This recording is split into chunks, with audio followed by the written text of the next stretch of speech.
don't really pay attention to personality. They don't really like to attune to the personality. They don't attune to the personality. They are happy when we attune to them, but they don't really want to attune to us until we've raised our consciousness. So don't expect those to come to you.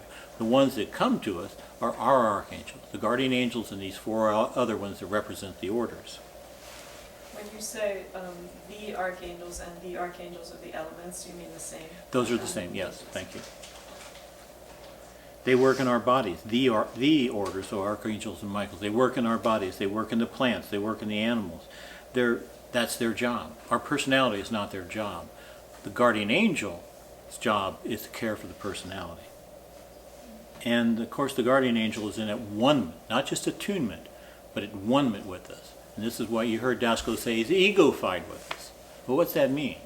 It just means he's in at one with us. And with God at the same time? What's that? And with God at the same time? Sure. It never comes out of its connection with God. That's why it's so beneficial to us. And Dasko always gives the example of two flames together. They're two, they're one. You pull them apart and you see they're two, but they're really one. So this guardian is come with us from the very first incarnation. The moment God said, let us create man our image, all these archangels and Metatrons come and into their work with us. And they stay with us until we no longer need them, which means when we return to the worlds of beingness. Now this is another point. A teacher, a master, can help you all the way through there. But once you reach that level, you don't need them. Nobody can help you anymore because you know it. You're there. So there, even an advanced researcher of truth only can help you up to the noetical level. That's what I'm trying to say.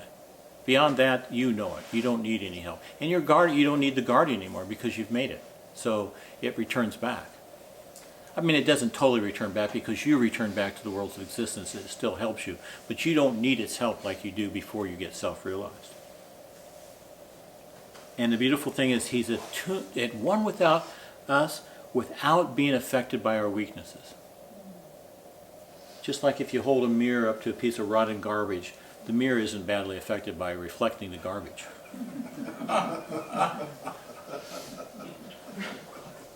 But he can only protect you to point aloud by the law of what? Right, the law of cause and effect. He can't violate the law of cause and effect. The guardian angel can't actually shoulder your burdens. He can guide you.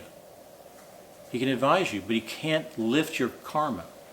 For that, we need a master with us. Even the disincarnated ones, masters, that try to help us from Earth, they can only guide you. They can't lift your karma. You have to be on the same level to help lift people's karma. What about the ones that, if you're going to be in an accident and somehow something comes in, like an angel, guardian angel, is that interfering with your karma?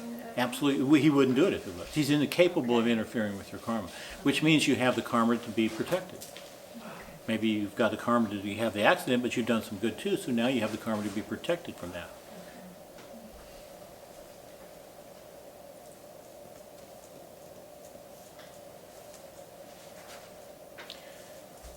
And by gaining a certain degree, that's why we give the four-sided pyramid first, by gaining a certain degree of mastery over these elements, enables us to use these three states of ether, you know what they are, in the three-sided pyramid.